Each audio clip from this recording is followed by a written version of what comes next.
Okay, I am back. I am back. I am back. I know that I can be a weirdo at times, guys. Forgive me. All right, I'm gonna let you guys come back in, and I'll begin to chat with y'all as y'all come back in. I pray that you guys have had an amazing day.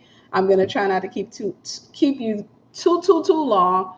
Um, but I did want to talk to you guys on tonight. I wanted to talk to you on tonight. So again, forgivest thou, because I know I kind of left out of here. Let me know, are y'all able to chat with me? Because I hope I don't have to close this one. Are y'all able to chat? I don't see any chat messages come up, which is unusual. Let's see, pop out chat. Okay, I see y'all. I see y'all.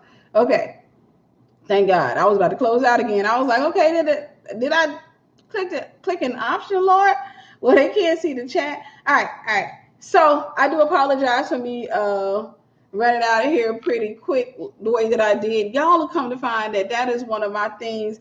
Sometimes I can be, doing stuff or what have you, and I just feel way too distracted. And that's how it was in that moment. I just felt way too distracted. It was nothing that was happening in the comments. Had nothing to do with y'all. It's just I felt way too distracted in my mind.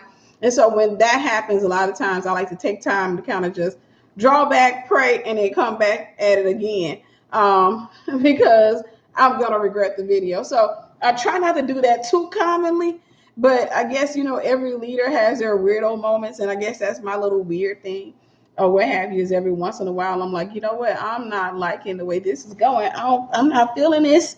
So I'm going to go out and I'm come back in. I'm going to go out for about 10 minutes or what have you. So this time I wanted to kind of get a little bit more order. And I think the Lord had dealt with me. I'm pretty sure he was dealing with me before I came on the first time, because he knew I was going to do that.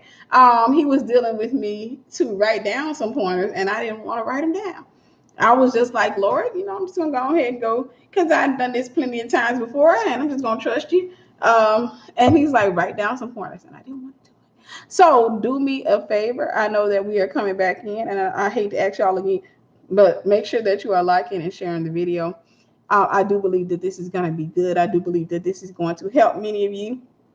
The goal is to give you language to what you have experienced, and not just give you language, but so that you come to better understand who you are, what you're designed to do, and why you feel the way you feel, why you experience the things that you experience, so that you can come out of them. I told you guys this year, within the next month or two, I'm going to be creating a program for creating a course for those of you who are prophets or prophetic people, to help to integrate you back into the church, especially for those of you who are in the cave. And it doesn't matter if you are not in a cave. Maybe you can be in a cave inside of a church, but the goal is to begin to bring you out, because I believe that all the crime that we see that is prevalent in our nation today is the result of the prophet or the prophetic person being off post. I genuinely believe that the problems that we see today, all of the problems, is because, the enemy has convinced so many people to prostitute their gifts. You got so many people. See, the thing about rejection, and this is just a precursor before we get into the message. The thing about rejection is the enemy likes to use rejection, which is the strong man in most deliverances. He likes to use rejection to cause you to not only feel hurt, but for you feel your value. I'm valuable. You're a good person or what have you. All that.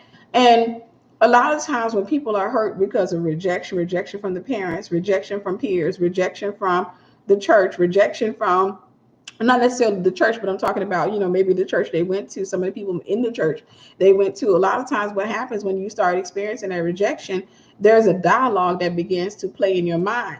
And that dialogue can sound something like, I know God called me to do great things. I know God's going to use me, and I know God's going to do this in and through me, and it's going to be amazing. And those same people that rejected me, that talked about me or what have you, they're going to regret it. And so whenever you begin to think like that, the enemy has successfully bound you, because the Bible says that God resists the proud, because that's pride. God resists the proud and gives grace to the humble. So you have to constantly forgive. Also, before we go into the message, let's make sure that you guys are liking. Make sure that you're liking and sharing. So you may ask a question. You may say, Tiffany, how do I forgive? Because that's not easy. And I know they talk about forgiveness, but when I come around these people, I don't feel good about them. No matter what, when I come around them, I'm, what have you. And so one of the things that has to be understood is that forgiveness is not a feeling. And as long as you think it's a feeling, you will constantly fail at forgiveness. Forgiveness is releasing the debt to God, and constantly, anytime you're in the midst of that person, is whenever you're feeling that anger, you pray that down, and you can overcome it. You can override it by doing nice things or saying nice things to the person. So maybe you see the person, it's that coworker on your job that treated you like crap, that's always trying to get you fired. And so the thing is, the goal is not to overcome the person. If y'all catch this, I'm telling you, the goal is not to overcome the person. The goal is to overcome self. The goal, I'm telling you from a person who's had to learn, the goal is not to overcome them, because people are going to be messed up no matter how many times you clap back. It doesn't matter if you slap them to sleep. It doesn't matter what you do to them. People are going to still have their issues. So they have to make a decision to change. And so your goal is to go in the midst of them and hold your composure. Your goal is to go in the midst of them and to forgive them continuously, and then to be moved by God and to demonstrate the love of God. And that is not an easy thing to do. It is not easy to do. When somebody has wronged you, especially after you have been nice and you've been kind and you've been helpful, and whatever it is, you feel like you've done, when people still mishandle you or mistreat you, or they make you feel some type of way, it's not easy to forgive them. It's honestly, it's not easy to forgive them. Nevertheless, you have to overcome the feeling by the action. This is why God said that if your enemy thirsts, give him water to drink. You have to overcome the feeling with the action. The problem with most people is that they're waiting on the feeling to go away. They're trying to wait for the feeling to go away. So let's go ahead and get into the message. I wanted to talk to you guys about soul ties. And, we started off the first time, and you guys know I did a dip. I did one of my little famous dips, and I do apologize. So I'm going to kind of reiterate some of the things that I've said to you guys. I was trying to see if I got that window open on my computer. I don't, but it's fine. I want to first establish that soul ties, the teaching of soul ties, is valid. Because if I don't teach that, then we're going to have some people who deal with legalism that are going to come in and they're going to say, show me soul ties in the Bible. And I'll say what I said in the first video. A lot of times we're not using King James terminology anymore. And so a lot of times we get caught up in the words that's on the page and not realizing that a lot of what we say is synonymous, and it's not the same word, but it means the same thing. Like knit and tie means the same thing. Cleave and tie means the same thing. But a lot of times we get caught up in the terminology. So first, let's go ahead. 1 Samuel 18:1. We're going to reiterate that, reread it again, or read it again. I'll reread it. But we're going to read it again, and then we're going to move on. And it came to pass, when he had made an end of speaking unto Saul, that the soul of Jonathan was knit with the soul of David, and Jonathan loved him as his own soul. So the word knit means tie. It is a synonym of the word tie. So soul ties are in the Bible, and they're not always romantic. In this particular case, we see Jonathan and David end up having a soul tie. They end up having a soul tie. How are soul ties formed, you ask? That's a good question. Soul ties are formed through relationship. You can form a soul tie through communication. So you have a soul tie with whatever singer you listen to. So if you're sitting up there and you're listening to Drake, if you're listening to Drake and you're like, man, I love myself some Drake, you're going to have a soul tie with Drake, but he won't necessarily have a soul tie with you. There is a such thing as a one-sided soul tie. There is a such thing as a one-sided soul tie. A lot of times people come and there are people out there who have mastered getting people to come into soul ties with them, but they don't necessarily go into a soul tie with the person. the soul is made up of the mind, the will, and the emotions, meaning they don't invest their heart, because the mind is really biblically speaking the heart. They don't invest their heart into you. They don't invest anything. They've already made up their mind that they don't want to be with you. They've already made up their mind that they don't want to have any type of future with you. Nevertheless, there is some benefit to you. Maybe you got a big butt and they just want to play around with you for a little while. Maybe you are a male and you got a little bit of money and she want to get into your pockets. And so it's possible for people to get into a relationship with you and allow you to create a soul tie with them, but them to not create a soul tie with you. And in this particular case, the Bible tells us that the soul of Jonathan was knit with the soul of David. Now, it sounds like a one-sided soul tie, but when we see how David responds to Jonathan's death, of course, we see that it was a two-way soul tie, because they loved each other as one soul. And that's what a soul tie is. You start to love the person as you love yourself. The Bible says love your neighbor as you love yourself. You start loving the person as you love yourself. So that's what a soul tie is. It is a knitting together of two minds. It is a knitting together of the souls. So whenever you're dealing with a soul tie, again, the soul is the mind, the will, and the emotions. Whenever you're dealing with a soul tie, what's happening is you're knitting together your mind, and that's going to cause that person now can affect, trigger, and even sometimes control your emotions and then your will. Of course, whenever you get into a soul tie, your decisions, even though they may not necessarily be able to control you. In some cases, some people learn how to master controlling people, but they end up behind the will of your will. So you'll have a person that comes in, for example, let's say you get into a relationship with a guy and he starts complaining about the church you go to. What he's doing is he's getting behind the will. He's getting behind your will. He starts complaining about the church you go to. He starts saying, I couldn't marry a woman that goes to a charismatic church. I'm just not into that kind of stuff. So what he's doing is he's using the soul tie. He's testing the soul tie to see how much power he has. And so when you get into a relationship with a narcissist or somebody with a Jezebel spirit, a lot of times what they're going to do is they're going to test the relationship. The Bible tells us to test the spirit, but they're going to test the relationship. They will test to see if you have developed a soul tie with them. Now, I'm going to tell you some of the things that they like to do to get you into a soul tie. And then at the end of this, if we have a little bit of time left, I will open up the floor for a few questions. I ain't going to be on here all night doing questions, but I want to try to get off of here as fast as possible. To my moderators, thank you so much for coming back on here. I love me some you guys. So what is a soul tie? Again, the soul is the mind, the will, and the emotions. Is when two people come together in agreement. Is when two people begin to come together in agreement whenever they decide to have an intimate relationship. And just remember that intimate means close. It doesn't necessarily mean sex. They decide to have an intimate relationship, to walk closely together. And that's what begins to form a soul tie. Now, soul ties, just like the Bible tells a husband to leave his mother and his father and to cleave to his wife, and the two shall become one. You have to understand that this is something that's progressional. It's not something that's instantaneous. So it's not that whenever I get married, it's not that when I get married, me and my husband are going to instantly become one person. This can take a lifetime. It takes years. So 15 years later, we are still in the process of merging. And that merging looks like friction. Iron sharpens iron. So as we are merging together, sparks start to fly. Sometimes those sparks are called chemistry. Other times it's called a disagreement. Because what we're doing is we're merging our minds, because where he doesn't agree with me and I don't agree with him, there's going to create this friction. Now, in order for friction to be dealt with, what we're supposed to do is sit down and study. We're supposed to pray, and we're supposed to bring in wise counsel. We're supposed to open the Bible and try to find a way to agree with one another.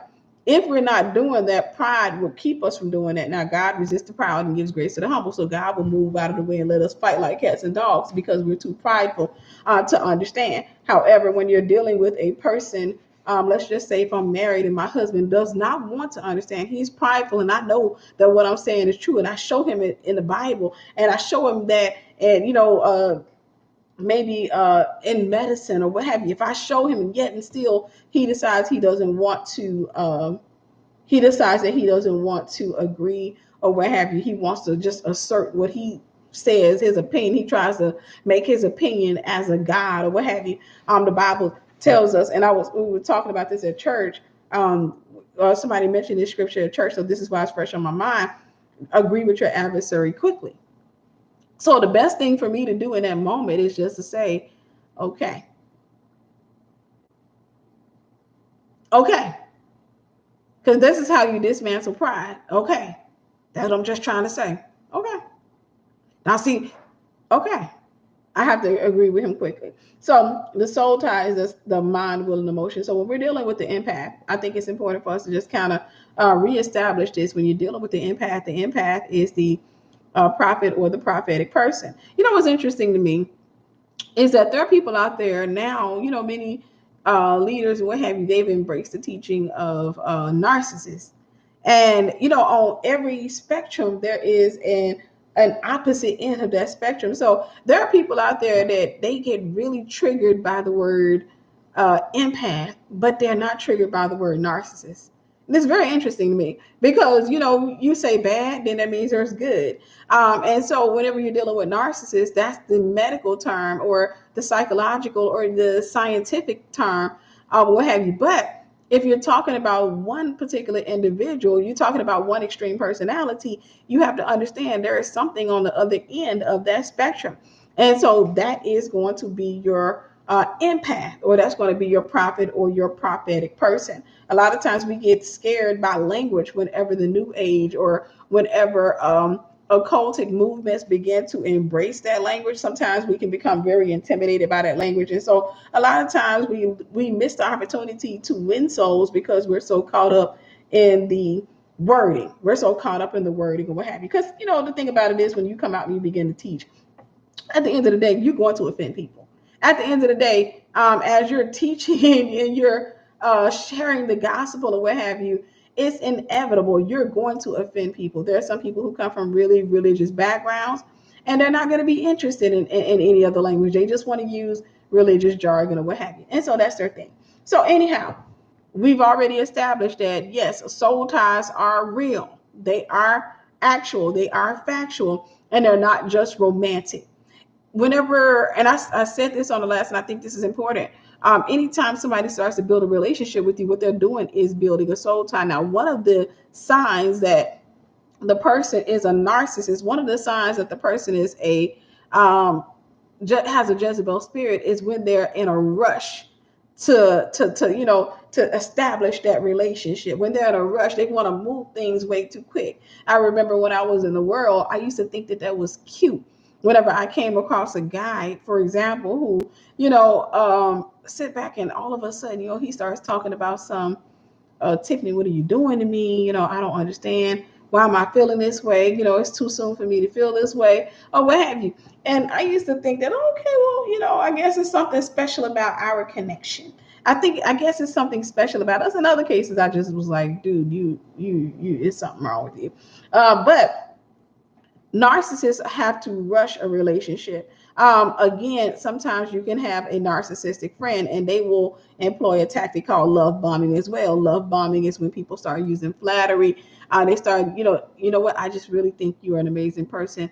And even though I don't know you that well, sis, I just really think that you and I just feel like we're called, and so they start trying to accelerate things a little bit too fast, and you find yourself, most of us are reciprocal. We feel like, well, if you say I love you to me, I have to say it back to you. If you say that I'm your best friend, I have to say you're my best friend as well. So I want to release you from that today, because you want to take the time out when people start coming into your life and they start moving really fast. One of the things that you want to do is you want to take them and go, whoa, whoa, whoa, slow that down. And this is what you have to learn to recover your voice, because in American Christianity, many of us have had our voices stolen and we've been muzzled, so much so that we're afraid to confront or to say things that we think that others can consider to be rude. Not realizing that God said, guard your heart, for out of it pours the issues of life. It is important for me to sit there and say, hey, sis, I understand. I get it. I appreciate you. However, at the end of the day, I can't be your best friend as of yet, because right now you don't know me to call me your best friend. I don't know you to call you. I don't even know you to call you my friend. And so over the course of time, as we get to know each other, yes, I can say we're close friends, but we have to take the time to establish that, because I have to see what the word friend means to you, and you have to see what the word friend means to me.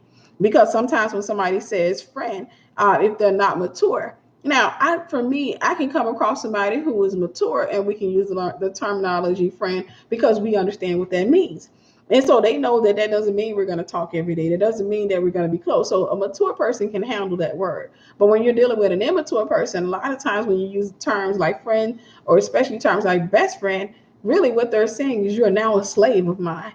If I call you, you better answer your phone, and you better answer it on the second ring. I don't care who you're on the phone with. You're supposed to get off the phone. If I'm going through this, you're supposed to be there. If I need money for a situation, you're supposed to help me. So it's always important to find out what the word friend means to another person before you allow them to crown you with those words. And so we're going to go ahead. I'm going to give you 5 pointers, or 5 things that you need to avoid as the empath or the prophetic person.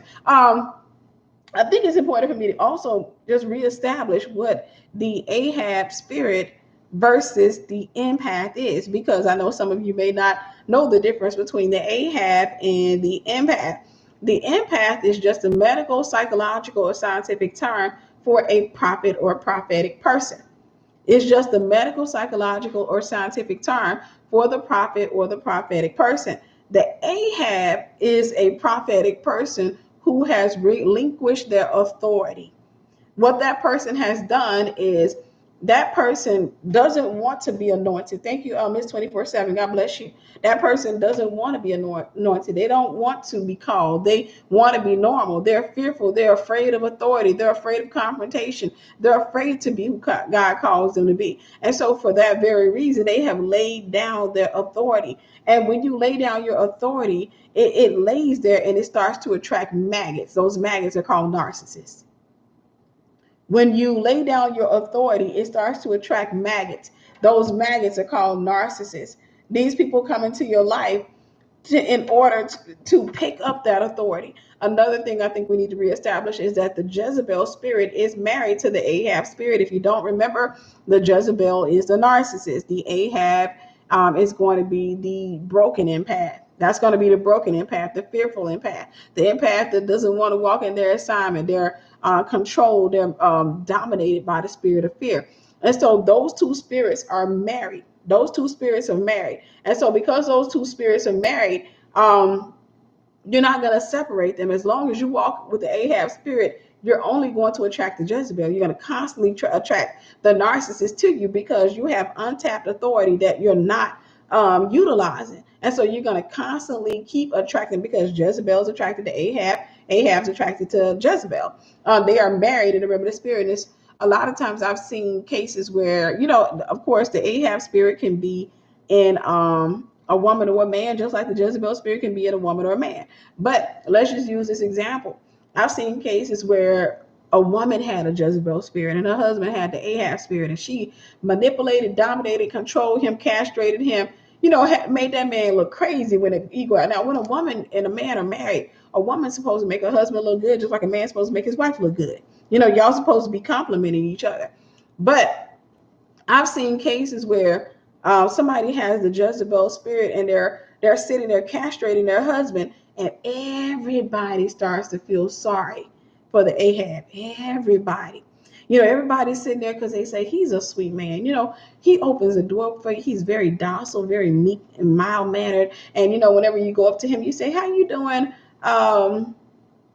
brother Roy? How are you?" And he says, I'm good, sweetie. I'm good. How are you?" And you see him and you're like, "Oh, he's such a sweetheart. He's such a nice person." And then you hear his husband say, "Roy, get over here." You hear his wife say, "Roy, get over here." I'm telling you, he just flirting with everybody. "Get over here, boy." Telling you, girl, just saying, don't make no sense. Humiliating her husband, openly castrating her husband. And when you see that type of stuff, you are prone to feel sorry for him. And a lot of times people think that, okay, if I can get him away from her, if he leaves her, if he divorces her, I got aunties. I know people that would really be good for him. Like, I got an auntie who's single and she's a sweetheart. I'm talking about, I feel like they'll be good together. No, the Jezebel spirit is married to the Ahab spirit. So if his wife leaves him or he leaves his wife, because you got to know the narcissist likes to discard the empath, and we're going to talk about that a little bit. But if she leaves him or he leaves her, he's still going to be attracted to that spirit. His soul is tied to that spirit. He's going to be, somebody said, pray for Leroy, but his soul is going to be attracted to that spirit. So consequently, if you introduce him to somebody who's free, you introduce him to a woman who loves the Lord, who would actually do him right, he's not going to want her. It'll aggravate him. And you know what? It's not going to even make sense to him. He won't understand. He'll be like, she's nice and she's cute, but she's just a little too nice for me. I just don't know, or what have you. But you'll see him, for example, let's say you take him to your family picnic, you'll see him looking at Auntie Shirley. Auntie Shirley got a Jezebel. She walking around there manhandling dudes or what have you. And you'll see him over there eating chips and looking at her. And you look at him and you're like, what's up? And he's like, who is that right there? Oh, no, you don't want that. No, she broken. No, the last 2 men that were married to her, they 6 feet under. And I'm telling you, they glad to be there. You don't want that. And he said, so she a real woman. He gonna want to get in a relationship with her. When you introduce them to, those spirits are married. She gonna play a mind game with him. She gonna reject him and everything. Next thing you know, they gonna get together and she gonna be castrating him. And you know what he gonna do? He gonna go right back to this. It's fine. And then you go to feeling sorry for him all over again. You go to feeling sorry for him. But I don't feel sorry for him in those type of situations because I had to come to learn that those two spirits are married. Until he divorces that spirit, he goes through deliverance. See, he has to go through deliverance from the Ahab spirit. And he has to not only get delivered from the Ahab spirit, but he has to get delivered from the spirit of fear, the Ahab system. He has to pick up his authority. He has to open his mouth, utilize his voice, begin to just surrender his will over to God and do what God designed him to do. And that's when he will get delivered from Jezebel. Other than that, ain't no hope for him. He gonna go out there. I don't care what relationship he comes out of. He gonna keep getting in relationships with Jezebels. And every time he gets in a relationship with a woman who does not have a Jezebel spirit, he's not going to be too attracted to her. And let me tell you this: he can potentially marry a woman who does not have the Jezebel spirit, but he will cheat on her for somebody who does have a Jezebel spirit. He will cheat on her for somebody who does have a Jezebel spirit. Or he can marry a woman, for those of you who, you're bound and you don't mind getting in a relationship with some man that you can control because you like, well, I ain't got to worry about him leaving me. Because let me tell you something. I've had to coach, I've had to mentor many women that I've known that I can tell had Jezebel spirits. And once they get themselves in Ahab, you can't tell them nothing. Because there are some unemployed Jezebels out there.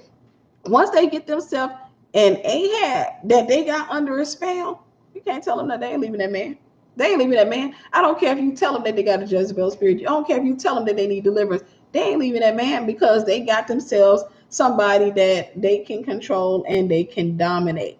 So we're going to go ahead and get into the 5 pointers. Before we go any further, let's get some likes. Let's get the likes up. Let's get some people engaging and make sure that you're sharing, because I do believe that this is going to be helpful to you. And I believe it's going to be helpful to many people that are on your page or what have you. Right, Jezebel has to have a slave. They have to have somebody to worship them because she's a queen. That's a spirit that has to be worshipped. It has to have a throne. And so Ahab has authority. The authority of Ahab presents itself as a throne to Jezebel. Ahab relinquishes his authority and he allows Jezebel to sit on his authority, to walk in his authority. And that is the throne that she begins to utilize. And so whenever you come across an unemployed Jezebel, they're going to walk around and they're going to try to dominate and control everybody. They're going to try to dominate and control everyone. Those people on your job that give you a hard time, even though they don't have a managerial position, they still act like they're the manager. What have you like, child, we on the same level up in here while you act like that. So we're going to talk about 5 things that you have to avoid, 5 things that you need to avoid as the empath, the prophet, or the prophetic person. Remember, as an empath, that's just a scientific, a medical or psychological term for who you really are, but genuinely you are, or you are really truly a prophet or a prophetic person. And once you come to understand that, thank you, Sister Beverly, God bless you. Once you come to understand that and you get into a good church home and you begin to walk and utilize your gifts, that's when you start to find your peace, and that's when you start to find your happiness. All right, number one, the narcissist will always see you as their property even after they discard you. The narcissist will always see you as their property even after they discard you. What does that mean? Let's go back to the biblical days. And I've shared this example before, but I think it's important for those of you who are new. Back in the biblical days, the kings, because when you're dealing with a narcissist, you're dealing with somebody who is sitting on a throne, right? So, or they have a proverbial throne. So back in the biblical days, kings typically had more than one woman.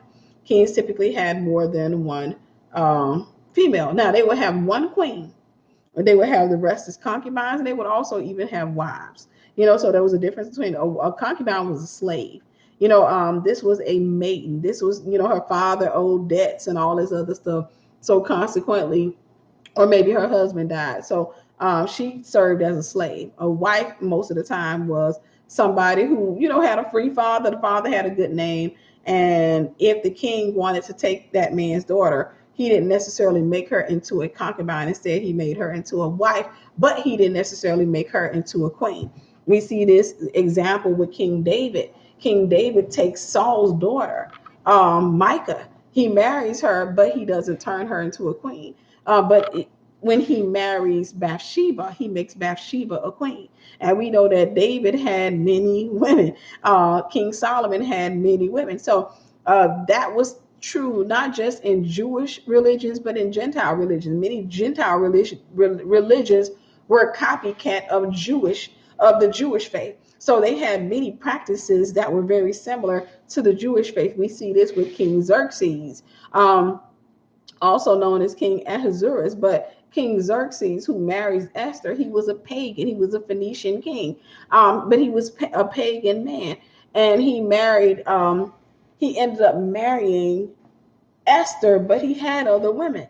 There were other women that came into that to audition for his heart, to audition for queen. And what happened was they went and they slept with him. They stayed the night with him, and after they left, after they would get up the next day, the Bible tells us that the eunuch would take them to the concubines' chambers, which meant that they remained property of the king for the rest of their natural born lives. They remained a secondary wife, a concubine, because in those days, a man could not sleep with you and send you home. In those days, a man cannot, they understood the implications of a soul tie. They understood that God don't play that. I'm going to tell you something. I was thinking about this the other day. I was thinking about how one of the biggest things that's wrong with this world is that the male is stronger. According to the Bible, men are stronger than women. And whenever the Bible says, when you cause one of these little ones to stumble, and this is going to be someone who's underranking you, and it's not just a child, but whenever you cause one of these little ones to stumble, it would be better if a milestone was wrapped around your neck and you would toss it into the sea. And I was looking at our culture. In American culture, there is this thing where a lot of guys are just promiscuous. They're sleeping with a lot of women, and these women are broken. You got a lot of broken women out here nowadays, and they're out here because they're broken. God said, "Don't awaken love before it's time." Because they're broken, they're looking for love. They've been uncovered. They're looking for love, and they go out here to get into another relationship, and they're having children, and they're doing all this, and they're broken. And I'm like, this is a response right now that what we see in this nation. This is God's response to when God gives you authority. You cannot abuse that authority. To my male followers, I want y'all to hear me on this. There is something in the voice of a man that makes a woman go into soft mode. And a lot of times women get hurt and what have you, and they can act hard. But there is something there. Women are idolizing men nowadays. I'm telling you right now, women are idolizing men nowadays. You see women out here. You don't see guys out here. The guys are a lot of times they're chilling. They're looking around like, man, I got it like that. I got all these females. I got all these options. Women are idolized because you got a lot of broken women. You got a lot of broken women. And so what happens is when you have this buffet of women, you have to utilize self-control because many of them are broken. Many of them are broken. So when we deal with the concubine, what these kings used to do is the kings would get they would have these women come before them or what have you, and they would do like King Xerxes did. What he did was he chose Esther as his queen, but he had other concubines. He had other women that he slept with. Though women, his woman did not sleep, or his queen did not sleep in the room with him. She slept in her own room. She had her own space, and the concubines had their own space as well. And what would happen is he would summon who he wanted to sleep with. He would summon who he wanted to sleep with. If if the king did not delight, to my sisters, hear me on this. If the king did not delight in you, so let's say you happen to be a beautiful young virgin and you were brought before the king and you won the audition to be one of the girls that go to the second round, because the first round those women didn't become concubines, not all of them. The first round they bring a big batch of women, like with King Xerxes. He said every beautiful young virgin has to be brought to the castle, but the king can't take every beautiful young virgin because that leaves no women for the men. So in that's the first round. In that, he chooses the women that he's going to keep. These women will never go home to their parents. They're going to be with him, for the rest of his life or for the rest of their lives. So you have, let's say, 10,000 women that come up in there. Maybe he chooses 200 women out of that 10,000. Maybe he chooses 200, and not all of them are up dancing and doing some type of addition. He got all these women, and we don't know. It could have been a party or what have you. He just walks around and he's like, that one right there, that one right there. Oh God, yes, definitely that one right there. So all of them audition, right? It's like a show of The Bachelor. It's like an episode of The Bachelor. All of these women that he gets to keep, let's just say 200 of them, all of them are now the king's property. They will never go home to their parents. They will always be with the king. So, but now he's still looking for his bride. He's looking for what we would call nowadays the main chick. And the rest of them are going to be side chicks. That's what the concubine is. The rest of them are going to be side pieces, but legal side pieces, because the main chick know about them and she can't say nothing. So what the king did was all of these different women would come to the king, right? They would come, when it's Esther's turn, they would massage with oils and stuff like that. They had, when it was their turn, they say, okay, just so you know, Friday night is your turn. You will be going before the king. Are you good with that? Sure. I won't be on my cycle or nothing like that. I think that's pretty good timing. I think that'd be perfect. And Friday night you had to be ready. When the eunuch came to get you, he would take you before the king, and you go up into the room with the king, and you're basically auditioning. The king would spank it, for lack of a better term. The king would spank it. I mean, and I don't think in every case, because we weren't behind those closed doors. I don't think in every case I think there were probably times he didn't necessarily sleep with the woman, but I think majority of the time the king was like, okay, let's see what you're working with. And these are beautiful young virgins. And once the king was done with them, the eunuch, the next day when he sent them out of his room, the eunuch would take them back to the concubine's chambers. They would remain property of the king. If the king did not delight in them, meaning there was nothing special about her, she would still remain the property of the king because she had been defiled by sex. So he couldn't get rid of her. But she would go to the concubine's chambers and she would remain there for the rest of her life. She would remain, so she would be surrounded by all the king's concubines, and it's just like a female prison. They would hang out, they go outside together, they eat together, what have you, and they talk about, what the king did to them. Girl, what he did to you, child. They had their times or what have you. No, don't be mad at, terms like property, because that's just modern day thinking. Modern day, back in the days, the term property didn't have the connotations that it has now. So the king, did his thing. If the king didn't delight in you, you were forgotten about. You were his girl, but you were forgotten about. And I've given this example before. The king can come out like 3 years or 7 years later. Let's go all the way 7 years later. And, you and the other concubine sister, your sister wives, y'all are all out on the yard. and y'all playing or what have y'all out there talking and laughing or what have you, y'all maybe me and you must never part or what have you, y'all just having fun. And the king, he didn't forgot about you. So the king happens to look and he says, who is that one right there? And they say, oh, you remember her? That's Tasha. You married her 7 years ago. You know, she's one of your concubines. Is that one of mine? Yeah, that's one of yours. I like the way she jiggles. Prepare her for me tonight. I want to hit it. I want her in my room tonight. And she looking kind of good out there. So Tasha will get a notification. Hey, listen, the king wants to see you on tonight. Oh, after 7 years, goodness gracious. He didn't forgot all about her, but she's still his property.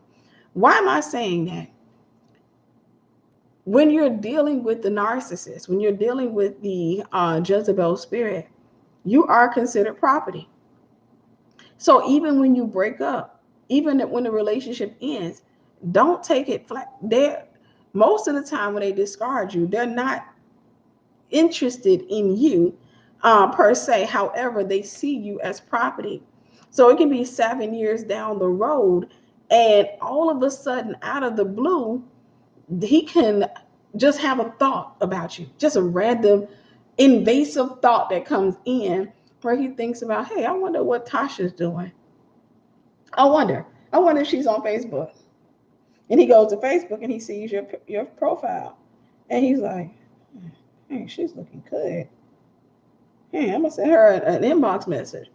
And a lot of times what happens is, as a female, you can get flattered because you think that means that he's regretting and that, he's interested in, what he's doing is soul ties are like this. They can weaken and they can become strong. That soul tie is so weak. And so what he's doing is he's just wanting to reestablish the soul tie. He's just bringing you back in to reestablish the soul tie. But it doesn't mean that he wants you. It just means that you are a concubine out on the yard that he happened to peer across, or he happened to come across, and he saw you and you were on the yard and you were looking good to him. So now he has to bring you back in. So number one, the narcissist will always see you as their property. Even after they discard you, they will never go away. I got a sister in Christ that, she's dealing with that right now with a narcissist ex of hers. And, she has children with this narcissistic ex. And no matter what, thank you, Sister Beverly, God bless you. No matter what she does, he tries to use their children or what have you. And a lot of times when I'm talking to her, I have to help her, not help her to understand. I think she's come to understand that even though he uses the children, he says, I want to see my children. I'm going to take you to court. I'm going to do all of this stuff. He's really not interested in the children. Most narcissists are not interested in their children. They just use the children as pawns to get close to the mother or get close to the father, to get back or to get revenge, to get control over the other person. And a lot of times, when you're dealing with the empath, they are fearful. Okay, what is he going to do to my children? I don't want my children around him. And not just that, I don't want him to turn my children against me, because they do work on that. And so when you're dealing with that person, when they look at their children, they're not interested in their children. They're interested in controlling you through your children, because they see you as a piece of property. They see you as theirs, even though they don't love you, even though they're not interested in spending their lives with you. They just see you as, if they could have their way, they would build themselves a castle and you would be in the concubine's chambers locked up. And they would probably not come see you for the next 7, 8 years or what have you. But out of the blue, if they happen to have a random thought about you or they ran across you, then they would want to see you again, but then they would just discard you all over again. So the narcissist will always see you as their property, even after they discard you or you discard them. So let's go ahead and stop for a light break. Let's get some of you guys engaged and welcome aboard. Like I said, I believe that tonight's teaching is going to really change your life. It's going to really bless you. For those of you, especially like those of you got exes, that you are flattered. I tell people all the time, prophet or prophetic person, if I can give you some instruction, change your phone number. If your ex has your phone number, change your phone number, unless you got children with the ex. I get it. If you got children, they got to have a phone number. But change your phone number. Change your phone number. I'm going to go back into the teaching when we get about 40 something more likes up in here. I want to make sure that we got 200 people. I like to see engagement, because when we see engagement, you can see the anointing move a lot better when there's engagement. So make sure that you guys are liking. Let's do a like and share break. Like and share break. Get in. Right. Esther Prep University is in the house, and I'm loving it. I'm loving it.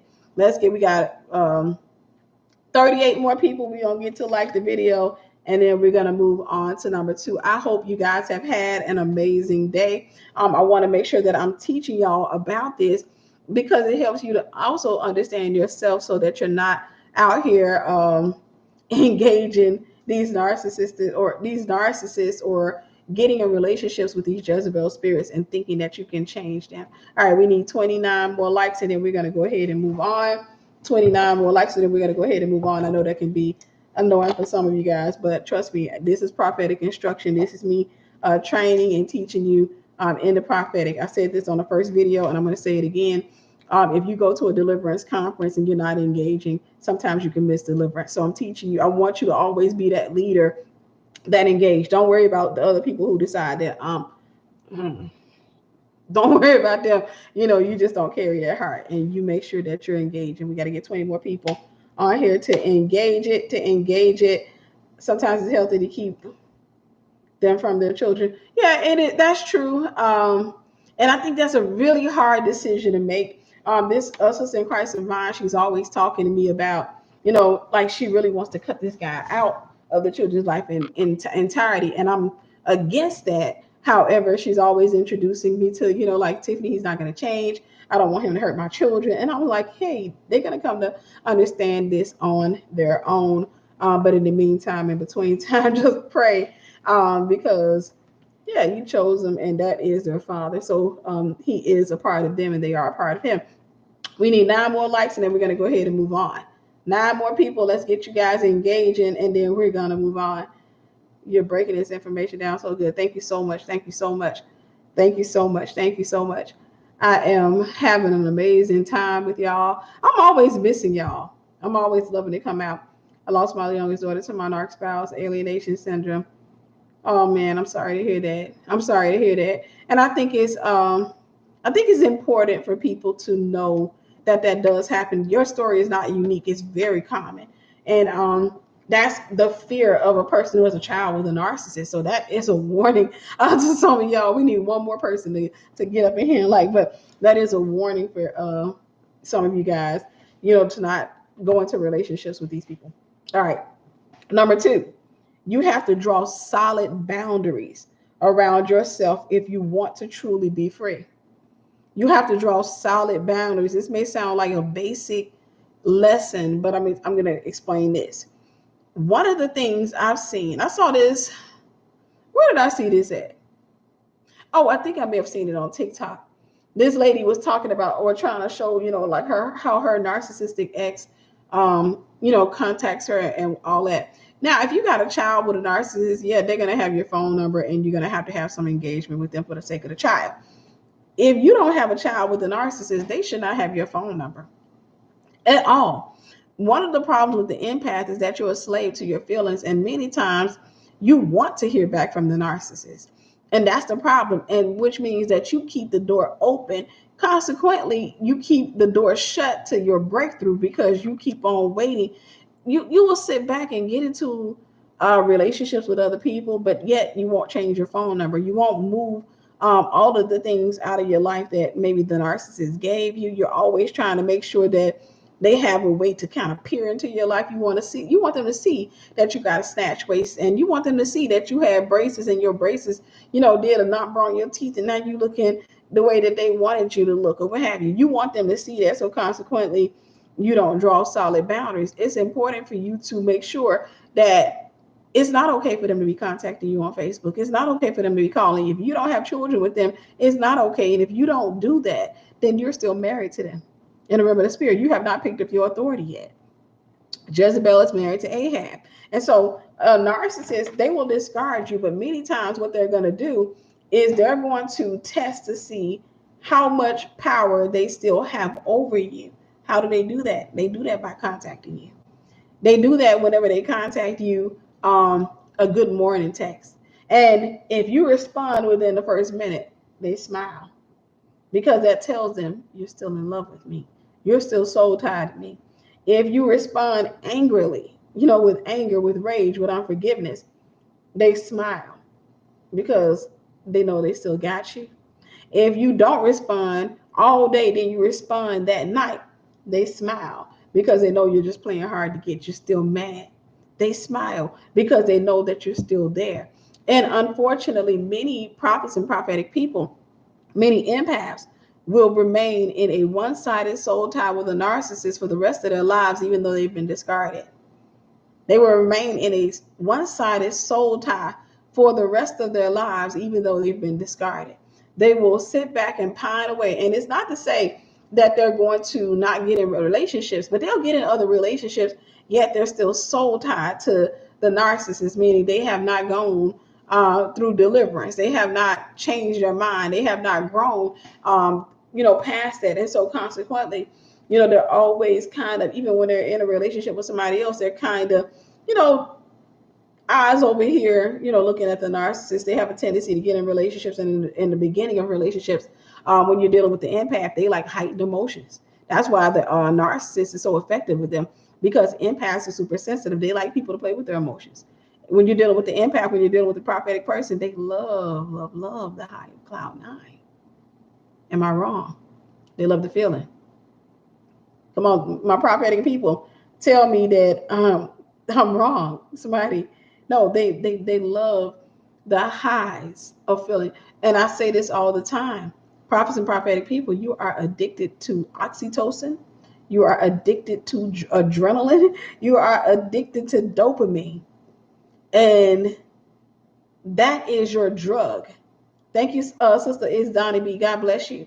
That is your drug. The narcissist is your drug dealer. Did you hear that? That is your drug. You sit back and a narcissist comes into your life and he says, I know you've been hurt. I know you've been hurt. And I want to be everything those clowns were not. And when you told me what that dude did to you, I ain't gonna lie to you. It took everything in me when I saw him not to punch his lights out. You okay?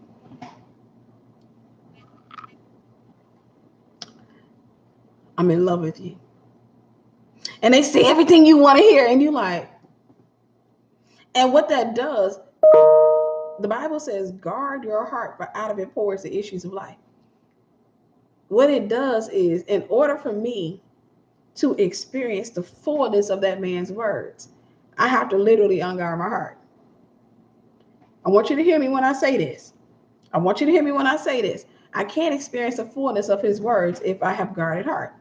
Because then if I have a guarded heart, I'm like, I hear what you're saying and thank you, but that's not love. Honestly, you really don't know me to love me. And I don't know you enough to say I love you. I think we like each other, but that's not love. Right then and there, that's James 4:7. Submit yourself to God, resist the devil, and he'll flee from you. That's guarding my heart. What I'm doing is I'm batting it back. I'm saying, that ain't love. See, because what I'm doing is I'm calling it what it is. That's not love. That's a feeling. But when you're addicted to that feeling, you throw all your inhibitions to the wind because you want to feel it. Come on, call me a liar. Thank you, Sister Nisha. God bless you. You throw all inhibitions to the wind because it's fun for the prophet or the prophetic person to live recklessly, to just get caught up in the moment, to just get caught up where this guy is love bombing you and he's saying everything to just take off every guard of your heart and just say, hit me, bro. And he just sits there and he's like, I'm sorry. He just sits there and he's like, I can't stop thinking about you. I dreamed about you last night. I want you to have my babies. Man, I want you to have all my babies. I want all my children to have your beautiful face. I just want to be with you. And it feels good to weather those words. But the thing about it is, when your heart is unguarded, the reason God says to guard your heart, what he's saying is guard your belief system. the reason your heart, what you're supposed to do is you're supposed to test the spirit. You're not wanting to do that because that feeling is a drug to the prophet or the prophetic person, to the empath. Because your feelings are, you're super sensitive, and Lucifer knows this. He knows, hey, send somebody to love bomb. And if it's the right person, don't let it be a dude with green eyes. Don't let it be a dude with whatever eyes you like, slanted eyes, big eyes. It doesn't matter. Don't let it be a guy that has those eyes, because it gives you a moment. Thank you, Sister the Mary. God bless you. It allows you to live in a moment, and boy, don't we like moments. Don't we like moments? It allows you to live in a moment, and for him to sit there and stare you in the eyes and have your favorite song, or have a romantic song playing in the background, and he's sitting there and he's telling you, and he calls your name with the bass in his voice, and you get sucked into the moment, and you just want to throw all inhibitions to the wind, because you have a choice in that moment. I can actually guard my heart, and I'm gonna probably lose him by doing so, because that's too much work, and you don't want to go through all of those barriers to get to my heart. Or I can just take a chance. That's what Hollywood tells me. Take a chance. Take a chance. How you gonna find love if you don't take a chance? Thank you, Sister Danielle. God bless you. How are you gonna find love if you don't take a chance? Then you sit up there and you just allow yourself to just go. You allow yourself to go. And the narcissist right then and there has got you. They've got you, because now they can love bomb. And when they're love bombing, what they're doing is they're creating a soul tie, and they're accelerating that soul tie. They're bringing you closer and closer and closer. And they start, I want you to have my babies, everything. And being a prophet and prophetic person, because you're super sensitive, you feel that all through, all up in every vein. You feel it all over your body. You feel it all over you, and you're addicted to that feeling. Oh yeah, arch eyebrows. But you're addicted to that feeling.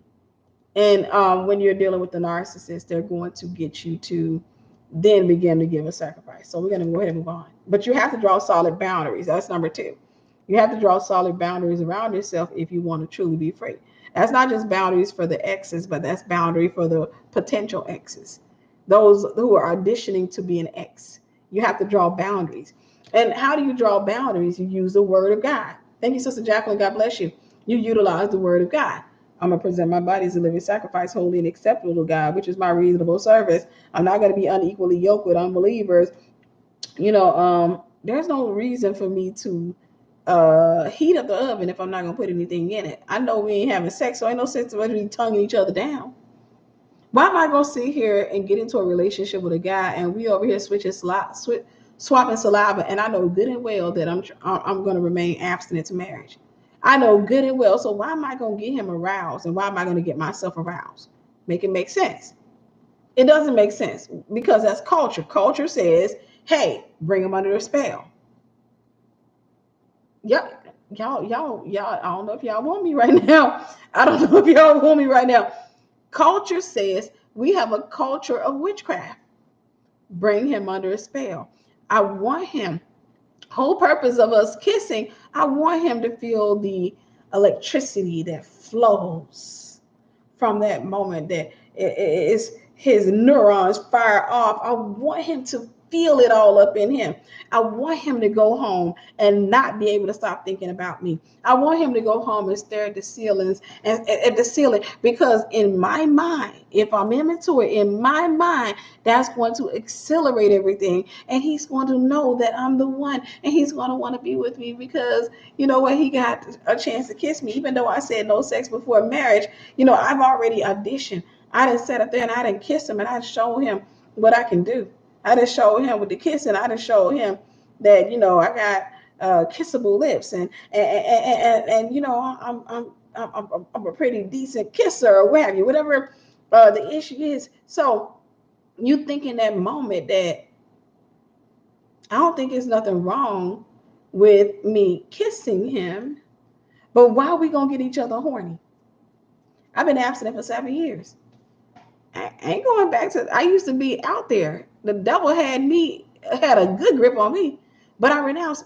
Why would I go back? Thank you, Sister Carmen. God bless you. Why would I go back? Thank you, Sister Karen. God bless you. Why would I go back? I'm not going back. I've been abstinent 7 years. The month of April makes what was it? The end of March. March made 7 years. Why would I go back? So why would I tongue a dude down and get myself heated up and get him heated up? And I know good and well we ain't doing nothing. Thank you, Sister Melanie. God bless you. When I know good and well we ain't doing nothing, why would I do that to myself? Why would I do that to myself? But the narcissist will, try to get you into that or what have you. Even when you say you're abstinent. Let me just stop here real quick and then we're going to move on to the next one. Abstinence is a heart condition. Presenting your body as a living sacrifice to God is a heart condition, just like fornication is a heart condition. It has everything to do with your love for God. It's not fornication. Fornication happens outside of the bedroom. It occurs in the heart. It's tied to a belief system, a stronghold. It's tied to your belief that if I put it on the right man, using experience I got from the wrong man, did you hear me? If I put it on the right man, using the moves and the experience that I got from the wrong man, that he's going to want to marry me because I got him speaking in whatever tongues he speak. I got him crying and calling his mama in the middle of the night. That is a lie from the pit. I had to word it like that so you can see how asinine it sounds. What I've learned, this is the reason why when women go to talking like, boy, you don't know what them other girls can handle you. Mess around with me, I have you calling your mom. You know what the woman is talking about? She's talking about her experience with other men, what she learned while screwing other guys. She's talking about the movements and all the stuff that she's learned while messing with other guys. She's saying, I'm going to bring all of that experience into the bedroom with you, and then I'm going to flip you out. I'm going to bring all of that experience into the bedroom with you. And then I'm going to bring you under a spell. You won't be able to stop thinking about me. You're going to be crying in the middle of the night. You're going to be sucking your thumb. No, that's deception at its finest. It's deception at its finest. Just a little bit of this. Marriage or sex is always better when you and your husband give each other experience. You don't bring all of the experience. Relationships are killed because of the experience we bring in. I'm killing the whole anointing right now. I'm trying to kill that whole anointing. I'm going to break it off of you right now. That experience, those experiences you out there getting with those men, and those experiences you're getting with those women, those are designed to kill your relationship with your future spouse. Okay, y'all want some evidence? Let's talk to my sisters real quick. You go out here, you done mess with Jimmy, you done mess with Troy, you done mess with Lil Daryl. Then you get into a relationship with Tyrone. Baby, before you know it, you ain't got no walls left. Thank you, Sister Danielle. God bless you, beautiful. Before you know it, you got walls, but you ain't got no grip because your muscle has been bent out of shape. Now, here comes the man of God that God would have ordained for you, God would have blessed you with, but he's an average size guy. He's not a guy that is all that skilled in the bedroom. But you know what? You still acclimated to the last 12 dudes. Now you over there talking about I can't feel him. Told y'all back when I was in the world, I had one of my close friends mad because she used to say that all the time. She was like, girl, I was with this dude last night. I was with such and such last night. I couldn't feel nothing. I started listening. I'm like, dang, she don't feel nobody. Because I was thinking I was sexually active also, but I was like, I don't understand why. Why you don't feel it? And then she was like, girl, he was too little. And I remember I turned and looked at her and I was like, you sure you just ain't too big? And she said, don't want nobody to tell you nothing, Tiffany. So she went on. But I'm saying, sex outside of marriage is an attack against your relationship. Y'all want to go there? Sex outside of marriage is designed to make sure that you never get married. Some of y'all just got delivered from the whole anointing. I'm telling you right now, we getting that whole spirit out. It's designed so whenever you get the man of God, you can't find satisfaction in him. Or you got way too much experience. You mess up and get yourself a man who's just basic, docile around the bedroom. And you know what? He could be a really good lover if you didn't have all that experience. Very sweet. He's everything that you needed in a man. But you so used to somebody pulling your hair and banging your head up against the headboard. And you used to somebody who hung like a horse that you can't even find satisfaction with your husband. You can't even find. And you know what happens with y'all? Y'all want me to go there? And he said, well, I'll travel down like Jericho, Lord. Right? But I'm sorry. But the enemy wants you to go out and get in these relationships and have you completely too experienced to be married. Do you know those people that used to be married back in the day? The woman was a virgin and sometimes the man was a virgin. Why do you think they stayed married? They stayed married because they didn't have all that experience. Hollywood teaches you to go out here and get all this experience and bring it into your bedroom. All that experience will destroy your relationship. All that experience causes insecurity. All that experience, it makes the man not trust you. It makes him question, where you learn all that from? Can I tell y'all a secret? Y'all want to know something? That's how when you get married, you know if a man's cheating on you. When I was married, you know how I knew when he was cheating on me? Because we had chemistry and we had our own thing. And whenever he started coming in with a different rhythm, for lack of a better word, when he come in, I'm like, where you get all that from? This is whack. What the heck is you doing? Where you learning all that from? And I'm like, who you messing with? I ain't messing with you. Yeah, you messing with somebody. All that experience will destroy your relationship.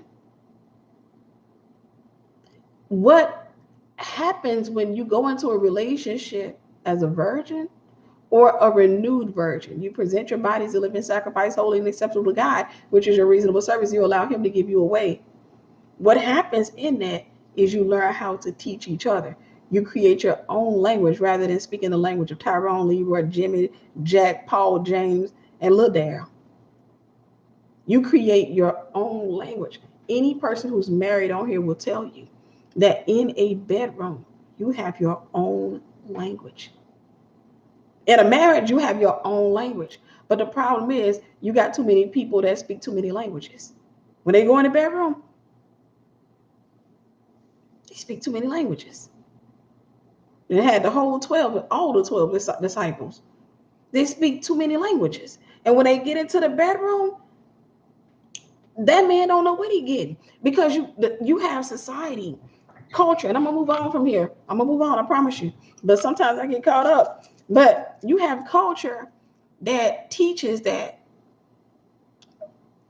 the lie of the enemy, the trick of the enemy, is be a freak in a sheet and be a freak in the sheets and a lady in the streets.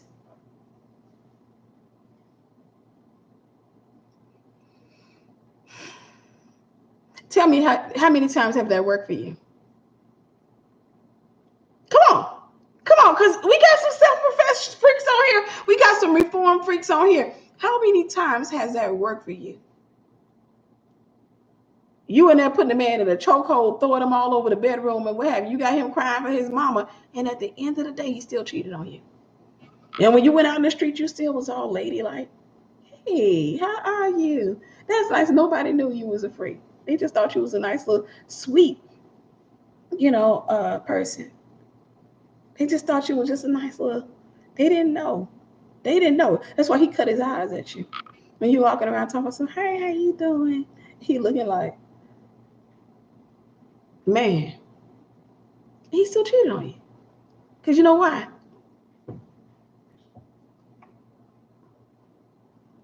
Communication. You are a soul. You're a soul inside, or you're a spirit inside of a body. When you knit with your husband here, when agreement here in the mind creates the best sex in the world. It's not a physical thing. You learn it when you get married. It's not a physical thing. It's not a physical thing. Now, you may have some guys that'll say, because women are more psychological, or we deal more in our minds. But the entirety of the sexual experience, or the majority of the sexual experience, is going to be due to how the woman's body responds to the man. I ain't gonna get dirty on y'all because it ain't after one. I ain't gonna talk, but okay, all right. A little sex ed because we grown. A little sex ed. If a woman's mind agrees with her husband, and they too have their own language, and she ain't bringing all a little there in them in the bedroom. If a woman's mind agrees with her husband, her body reaches a certain temperature. It moves up to a certain temperature. Her body also begins to lubricate. It creates an environment. This is what we start calling chemistry. They start moving well. If he respects her and she respects him, and those two, they have heightened encounters. Now, just being able to lube up just because you're horny does not do much of anything, because you're bringing too many people into the bedroom. So when you finish having sex with your husband, the only thing you created was insecurity. You wonder why he get up out of that bed and he look at you and he was like, so tell me about your ex. You created insecurity. So we ain't gonna do no after talk. That I'll do a whole teaching on that. We ain't gonna do it after dark. But you have to draw solid boundaries. We're gonna move on from there. But I just wanted y'all to know, when you're out here and you pouncing on somebody, you are actually destroying your marriage. When you over here, this is why God told you to wait. God is infinite. His knowledge is just without ends. And this is why he told you to wait, because he knows the power of a woman who goes into a bedroom with little to no experience. He knows the power of a woman who goes into a bedroom. The only man who really genuinely wants a woman to have a bunch of experience is a man who's a freak. And when I say a freak, I ain't talking about that in a good way. I'm talking about somebody who's addicted to porn, masturbates, and looks at little kids. He's a perv. He wants to sit there and watch porn all day and play with himself. You keep learning all that you can and you keep auditioning for these pervs. You keep auditioning for them, and you know what? That's a spirit in them that needs to be fed. I'm gonna tell you something. You will never satisfy that spirit. You will never satisfy that spirit, sis. I'm gonna move on into the teaching, but I just think I need to look into your soul and tell you will never satisfy that spirit. It ain't nothing you can do. I'm sorry. It's a spiritual thing. Your war is not against flesh and blood, but against powers and principalities and the rulers of this dark world and spiritual wickedness in high places. Sis, you get them into the bedroom. I don't care if you're married to them. Sis, you will never satisfy that spirit. Demons have the appetite of hell. They can't be satisfied. You go in the bedroom and stab them 20 times and do every freaking move you want. You can do all that stuff. You can bite them. You can stab them. You can drag them around the bedroom. Y'all can do it in public places. You can do all that. You can bring other folks in the bedroom. I don't care how much of a freak you think you are. Because really, when you're acting and thinking of yourself as a freak, really what you're doing is you're saying that you have a level of witchcraft that you typically utilize. And just to let you know, witches come in ranks. So when you introduce a man to witchcraft, All you're doing is just bringing them in, but the enemy always wants to ascend the ranks with a person. And so when you're bringing him into the bedroom outside of marriage and you're doing all this freaky stuff and you think that you're securing him, no, you're preparing him for a witch that has greater power than you. That's why he's going to end up getting taken. I can go there. I can go there. You're just preparing him for somebody who has a higher rank or higher rank than you as a witch.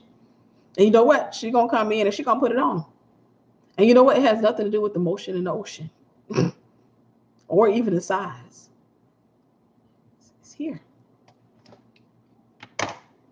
It's here. Somebody can psychologically trick your husband into thinking he's having the best sexual encounter that he's ever had in his life. It's psychological. It's here. All right, let's move on. Number 3, the Jezebel spirit is married to the empath or to the narcissist. I think we've already kind of touched on this, so we're not going to spend too much time here. When you are bound by the Ahab spirit, the Jezebel spirit is married to you, so it's going to automatically come to you. So in other words, a way of saying that if you are a Ahab empath, then the narcissist is married to you. So consequently, everybody or most of the people that you're going to attract are going to be narcissistic. They're going to be narcissistic. And so what you'll find yourself doing is going into these repeat relationships. And here's the problem with the empath or the Ahab. It's called idolatry. Honestly, it boils down to that. It boils down to idolatry. Idolatry is putting something or someone ahead of God. And this is why God says, seek ye first the kingdom of God and all his righteousness, and everything else will be added to you. Thank you again, Sister Carmen. God bless you. It's putting you first. You know what, God, I'll serve you, but I just want to get married.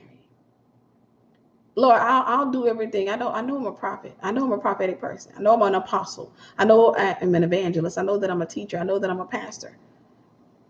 But let me kind of just get what I want first. Because most people in the body of Christ have a misunderstanding of what it means to be called. Because they think that fornication is just having sex outside of marriage. So consequently, they fornicate and they find somebody that they can successfully bring under a spell. The person marries them because they think they're in love when they're really just high as a kite. Person marries them and then they return to, okay, now I'm ready for church. I'm ready for kingdom work. I'm ready. And fornication is a heart condition. It's even when you're married, you're still a fornicator. But once you put a ring on it, it's called adultery. Once you put a ring on it, it's called adultery because it's a heart condition. You're still in agreement with the kingdom of darkness. It's an agreement that you have. Can two walk together except they be agreed? I have to agree with God as it relates to my body. I have to agree with God, even though my body is not going to want to agree with God, because when you're wrapped in flesh, your body going to be like, but here in my heart and in my mind, I have to agree with God. And I'm only going to agree with him if I study his word and I spend time with him. I have to agree with God. But the misunderstanding, thank you, TJ, God bless you. The misunderstanding that many people have is they think that coming into agreement with God just means that I go and do what I want. So fornicators and adulterers are witches. No, not necessarily witches, but many of them practice witchcraft. Remember, one of the works of the flesh is witchcraft. So witchcraft is basically bringing another person under the influence of, or not allowing that person to make a sober decision based on something that you do that's illegal. Whether that is lying to a person, or even because when you're dealing with potions, that's all it is words. That's all it is words. And so we're right, witch unaware. So a lot of times what it is that you're going into the bedroom and you're trying to bring that person under a spell, under the influence. You're trying to make that person love you. You're making a transaction. That's what makes it witchcraft. And the Bible says rebellion is as the sin of witchcraft. So once you know sex outside of marriage is wrong, that's rebellion. It is as the sin of witchcraft. And so it's just because you're doing it hoping that the person will fall in love with you. And there's no such thing as falling in love. It's really bringing the person under the influence. It's really having that person to go into a series of thoughts that make the person think that you're the right one without necessarily testing the spirit, because they're now dealing with oxytocin and dopamine. They're now dealing with all of these thoughts that are coming in their minds. Their hearts are not guarded anymore. You have space in their hearts, and so that's what that is. Also, the Jezebel spirit is married to the empath or the narcissist. I mean, the Jezebel spirit is married to the empath or the Ahab spirit. So let's move on. Number 4, the narcissist builds value by having you to give sacrifices. The narcissist builds value by having you to give sacrifices. So anytime you get into a relationship with a person who God didn't call to your life, somebody who's narcissistic, somebody who is demon bound, that spirit needs a sacrifice. So the sacrifice is every time in every relationship, in order to go into the next season of that relationship, you come into what's an altar experience or an altar moment. And what that means is you come into that spot where you're having to make a decision. So let's say, you're dating a guy, and and y'all kissing each other, which I am completely, always telling people, hey, it's no sense in doing that. Y'all can wait till when you get to the altar and the pastor say you may not kiss your bride. When you tell most Americans that, it's kind of foreign to them, and it scares them, and it offends some people, because they think, well, there's no way a man's going to marry me without kissing me first, because I can at least kiss him. Because really what they're saying, I need him under the influence. I need him to be in love with me. I need him to have that. Instead of allowing you guys to marry soberly, the Bible tells us to be of a sober mind, to marry soberly, so that we can talk to each other, get to know each other. We can ask each other the right questions. We can remain sober during our courtship or what have you. Then when we get married, we can take each other all up on cloud 9, cloud 10, cloud 12. We can go outside of the earth. We can go out of this planet with each other, because we are married. But we are so used to having the honeymoon stage outside of marriage, and we don't know how to have relationships with our clothes on. So the narcissist builds value by having you to give sacrifices. Those sacrifices are going to be, 1, a lot of your time. 2, oftentimes they're going to have you to give up relationships, but typically they don't ask for that. Like in the beginning, a narcissist has to build value with you first. They have to hurry up and speed up the soul tie, because they want to hurry up and begin to move. They have to rearrange your life in order for them to be in your life. So what they have to do is they come into your life and they start, love bombing. You talking about, I love you, I'm in love with you, and all this other stuff.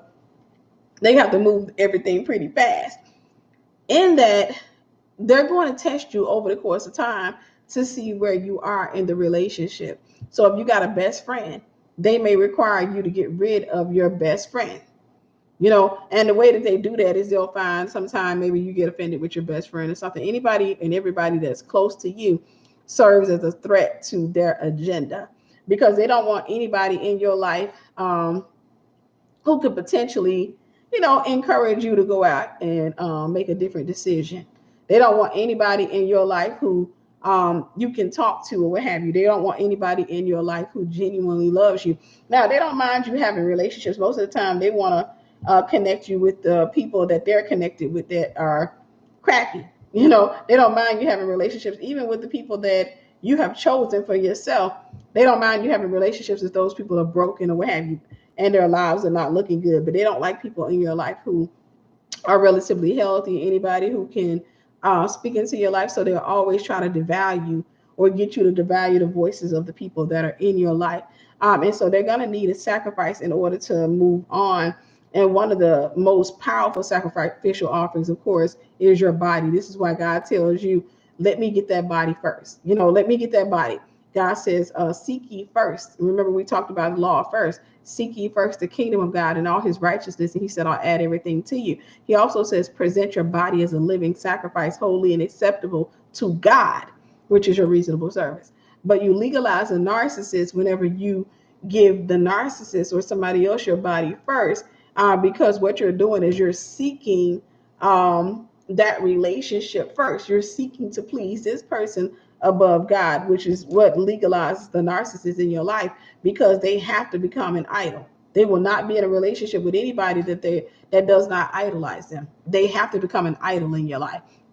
And so they will build value by having you to give sacrifices. That includes your body.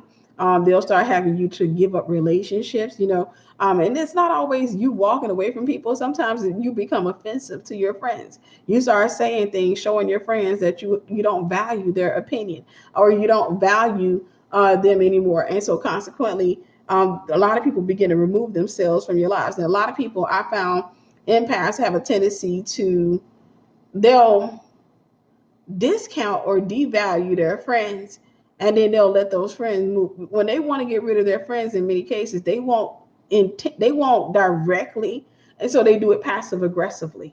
So what they'll do is, when you call them up, they're not answering their phone, or whenever they do answer the phone, all of a sudden this friend that you used to talk to, who was always chipper and excited and always saying stuff, she pick up the phone and you're like, hey girl, what you doing?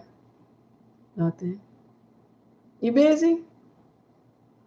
Not really. Hold on. Pee Wee, go get that bread out the oven. Go get the bread out the oven. I'm back. Oh, okay, girl, I want to tell you what happened to me on today. What happened? And you're like, what's wrong? You okay? Yeah, I'm good. Because you're used to her saying, girl, what happened? Hold on. Girl. But now she's being really dry. What she's doing is she's trying to get you to exit her life without her having to tell you to leave. She's trying to get you to exit her life. I said these names, but she's trying to get you to exit her life without her telling you to leave. She's making a sacrificial offering to the narcissist. And the sacrificial offering helps to build value in the relationship with her.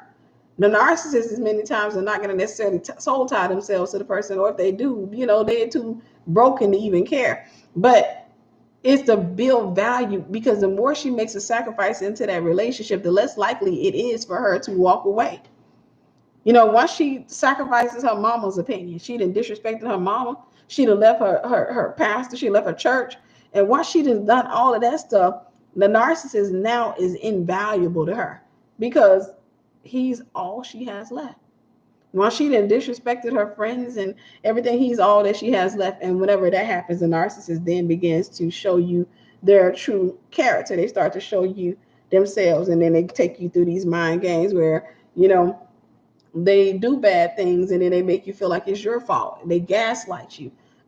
They break you down, and then they make you feel like it's something wrong with you. And then you've spent a lot of your time confused, like, am I really insecure? I ain't never been accused of being insecure before. Am I really? Oh man. So they make you question, I know he's cheating. I can see it. I can feel it. Everything shows me that he's cheating, but he said something wrong with me. He said my insecurity is going to make him cheat on me. Your mama should have taught you that if you keep accusing a man of cheating, he going to go out there and do it. He's doing a whole lot of stuff, and it makes me question whether, is there something wrong with me? Am I hurt? Am I broken from the last relationships? Dang it, let me try to back off. Then you come back and you're like, no, I can't shake this. Why you smell like perfume? Why is there lipstick on your collar? Whose hair is this in your car? Whose wig is this in the glove compartment? That's my sister's wig. I ain't never seen your sister wear wigs before. Well, she wore this one. They make you question whether or not it is you. And so you start thinking something is wrong, but they build value. This is why they have to do it really fast. They have to hurry up and love bomb you. They have to, they have to hurry up and love bomb you. They have to hurry up and get a soul tie with you so that they can begin to unleash. And number five, outside the will of God is the wilderness. Outside the will of God is the wilderness. You will never find happiness outside of God's will. What I'm talking about in this is when you are unsaved, you're in your Egypt. When you get saved, you enter the wilderness. You're still a child. You're still a child. You're still a babe in Christ. You're not a mature Christian as of yet. Outside the wilderness or in the wilderness, you're not necessarily fully in the will of God. You're in the grace of God, but you're not necessarily in the will of God. Now, it is his will, so I don't want to discount that, but you're more so in the grace of God. It is in the wilderness that God grows you. He delivers you. He takes away the Egyptian appetite. That's why some of y'all you're still attracted to these guys walking around with tattoos on their neck and all these muscles, and they look violent. When you're attracted to that, you're not attracted to that man. You're attracted to a spirit. You're not attracted to that man, sis. You're attracted to a spirit. It's a familiar spirit. That's what you're attracted to. You're attracted to a spirit.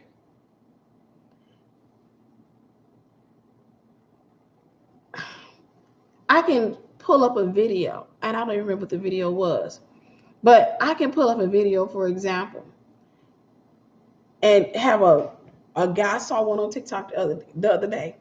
A guy standing in front of his girlfriend. And let me say this to y'all real quick, just a little relationship advice. When you get in a relationship with a narcissist, he will use you to audition for the next female. So I saw this video of this man standing in front of his girlfriend. He's covered in tattoos.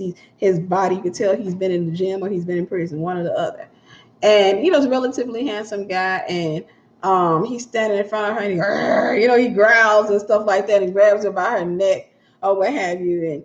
And women are all in the comments, and I'm like, she don't even know. He's using her to audition. He's using her. He's showing his sex appeal to the world. It was like 400,000 views on that video. But he's using her. And y'all be sitting up here. And the guy be like, let's do a TikTok. The TikTok, yeah. I want to take off my shirt. And I'm going to growl at you. I'm just going to act like a wild animal. And I just want you to. And y'all be sitting up here going for it. You don't even realize he's auditioning. He's auditioning. He's showing other females, this is what you get if you get me. And yeah, there were a bunch of draws in the comments. There were a bunch of draws in the comments. This is what happens when you get in a relationship with a narcissist. But outside the will of God, when you are not grown or you have not matured in the things of God, you do not need a relationship. You don't need it. Not a romantic one. You need to build on your relationship with the Most High God. You know how many, this is going to fall on deaf ears for a lot of people. Because you don't know how to be outside of a relationship. That's what you find. You find your identity in relationships. And can I tell you something? To the prophet, the prophetic person, to the empath. That's why you have so many prophets, prophetic people, and empaths who are more recycled than Pepsi cans. They ring around the rosy, pocket full of posy, ashes, ashes, we all fall down, face forward. Every time you look around in a relationship, face forward on somebody's bed. Now in a relationship with Tyrone for 3-4 years. Then it don't work between Tyrone and them. Now they're in a relationship with Troy for 3 or 4 years. They never have any solid relationship. They get, thank you, Sister Beverly, God bless you. They are always just somewhere being screwed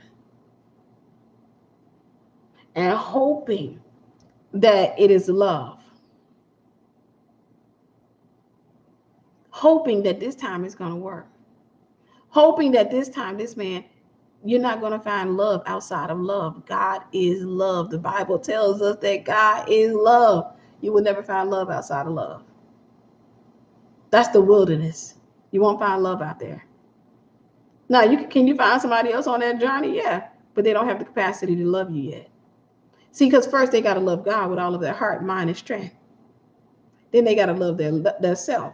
Then they got to love their neighbor as they love their self. A wife is her husband's neighbor. She lives right in the same house with him. She's actually closer than a neighbor. So, excuse me, you get into a relationship with somebody who has not learned to love God. He has not yet received love, or she has not yet received the fullness of love to even share it with you. And then they have to love them. They're going to love their neighbor, you, and anybody they come in contact with as they love themselves. And can I tell you something? Some of y'all mad right now because the man you chose for yourself he is loving you as he loves himself. The problem is he don't love himself. He can't give you what he don't have. He can't give you of his deficit. He abuses himself with women. He abuses himself. And you're in a relationship with him upset because he didn't love you the way you know that you deserve to be loved. He didn't love you the way you deserve to be loved. So what I'm going to do, because I'm getting really tired right now. I don't know why I feel this sleepy. I know why. I just realized I didn't even have my nap today. I just realized I didn't even get my nap in today. I had a couple of coaching calls. All right, so I'm going to open up the floor for 2 to 3 questions. After 2 to 3 questions come in, I don't want you guys to submit a question. Please, your sister is sleepy. I'm going to open up the floor for 2 to 3 questions. Right, 2 to 3 questions, and I know 200 gonna come in, and I'm gonna ignore it. I don't like when that happens because then you have to offend people, and when people get offended, they be like, "She could have answered my question."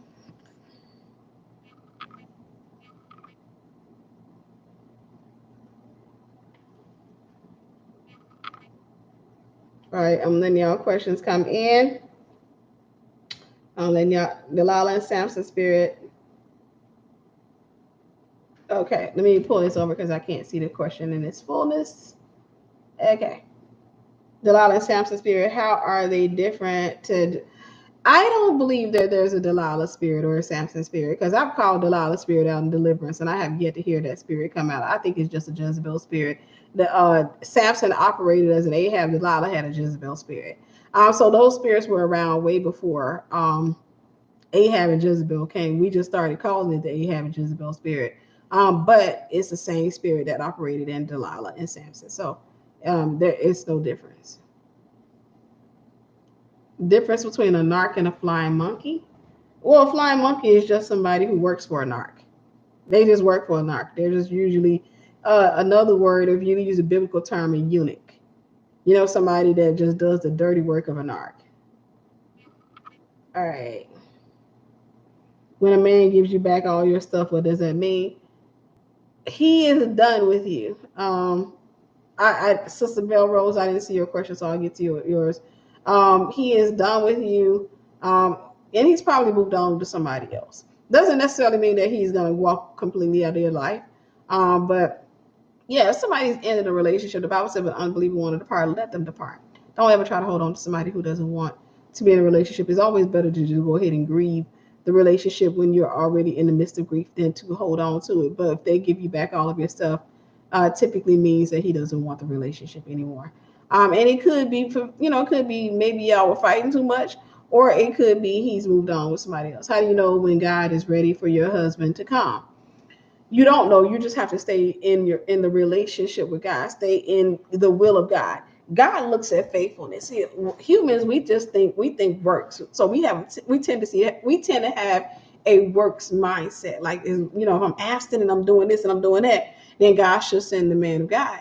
But God looks at faithfulness. You're like consistency. You do it by default. You do it not for a husband. You do it because I love the Lord or what have you. And so God typically sends him when you are mature enough to receive him. When you have died to yourself, when you are disciplined, when you have given yourself over to God, when God can say, "I can trust you," that's when God sends the man of God. So I'm going to get ready to let go. It's being psychic. I answered a couple of more. Is being psychic the same as being prophetic? Nope. A lot of psychics are prophetic people, but they have given their gift over, they prostituted their gift to the enemy. But no, some people who are not necessarily prophetic can get the gift or the spirit of divination can come upon them, because that's all it's called. It's called Python spirit as well. But they can get the spirit of divination upon them, and then they can, end up becoming psychic, but they're not necessarily prophetic. But a lot of them that are born that way, they are prophets or the prophetic people who just gave their gift over to the enemy. Okay, how do you come to terms with being a woman and being under the control of men? How do you deal with the vulnerability that comes with being a woman? Build your relationship with God. Seek ye first the kingdom of God and all his righteousness, and everything else will be added to you. I used to be that woman who was a slave to, relationships, but nowadays no. I love God with my whole heart. So I'm no longer a slave to guys. And God comes to me, and as soon as he started talking crazy, talking about some, I'm just, and he says, well, I don't know if I believe in the Most High. Or I can't be with a woman if she don't have sex with me. It was so nice knowing you, because I'm so sold out to Christ. I love God with everything in me, but I wasn't always like that. I got that way when I studied and I took time off from men, and I just gave myself over to the Lord, seeking him, studying, just surrendering my gifts, my talents, and my mind to him. And that is what builds your relationship with God. And it takes away the idol, because whenever you're a slave to men, you're just really making an idol out of the person. All right, I'm going to get ready to go, because I was looking off and say, I already know I'm going to hit this thing. And then it's going to be like 274 questions.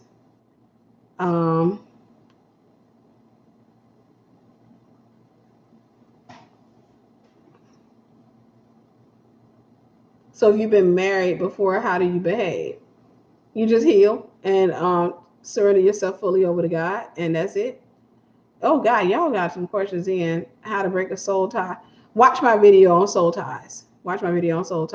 It's really changing your mind. Honestly, the soul is a mind, will, and emotions. You just change your mind. You just go, you study, and show yourself approved, get a relationship with God, that's strong and solid. Come out of agreement with the enemy when it comes to relationships. And yeah, people pleasing, yes, it can be an Ahab spirit. But there is a spirit called people bondage, and one called people pleasing as well.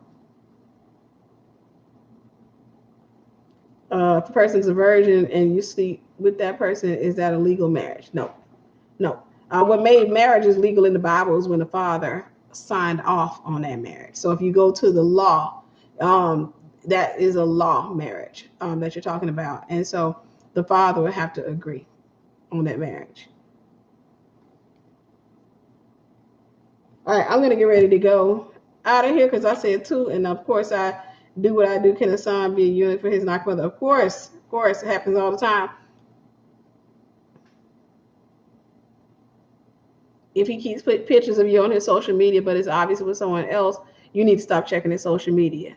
See, you're trying to read too much into the relationship, and you haven't let go yet. And so that's the reason why you're like, oh, look, he got my pictures on his social media. That means he ain't let me go. No, you will always be his property in his mind. Doesn't mean that he loves you. It just means that he sees you as his property, and he knows you're checking his social media. For me personally, if I go to an ex's social media, which I don't do, and he has my pictures up, I will politely ask him to take down. As a matter of fact, when I was going through a divorce, I politely asked my ex, I was like, take my pictures down. I'll take yours off mine, and you take mine off yours. Because don't get flattered with somebody keeping your pictures up. That's a big major issue for women, is that we're always looking for a glimmer of love. Is there any type of hope? And the Bible says hope deferred makes the heart sick. The Bible, when it's talking about the heart, it's talking about the mind. So hope deferred makes you mentally ill. It causes you to start having problems. It causes you to become obsessive. It causes you to start thinking some type of way. For me, I've come to understand, if the man didn't stick with me, the man didn't love me. I don't read it. I don't look at it any other way. If the man if he didn't love God first and foremost, he could not truly love me. I don't care what he said. I don't care how many times he said, I love you. I don't care how many children we could have potentially had together. I don't care if we were married. It doesn't matter. I know what love is now. So I know that what people are offering is not real love. A lot of times they're offering you dopamine and oxytocin and, to come under a spell, but it's not real love. So I'm no longer flattered by a guy who decides to keep me up on his social media. It's not flattering. I have exes that reach out to me on social media, and it does not flatter me, because it is actually offensive to me. Because to me, what they're saying is, I see you as a concubine, and I think you're so silly. I don't think you deserve to be married. So I look at what people are really saying and not what I hope that they're saying. But if he's keeping you on the social media, it's nothing to be looked into. It's nothing to be flattered about. It's just him um, toying with you a little bit more, and maybe even toying with the next female. Because when you're dealing with a narcissist, they'll keep a person's pictures up just so they can toy with the next female to make her work harder, and make her think that y'all had this big beautiful love that was beyond the clouds and all of that stuff. All the while they've dogged you in the background. But they'll make her think that to make her work hard to win a spot on their social media, or what have you. So it's a game. So I don't let them utilize me to play that game. I just be like, take my pictures down or what have you. But I would advise you to stay off of his social media. I would advise you to stay off of his social media. All right, guys, I'm not going to turn this into a question and answer segment, because if I do, we're going to be on here all night. Thank you, Sister Joy. God bless you. Is social media damaging to the empath? Only when they're not solid, when they're immature. So you have to just learn to control yourself and not have people on your page that bother you. So I wouldn't have anybody on my page that's, like an ex of mine. I wouldn't have anybody on my page if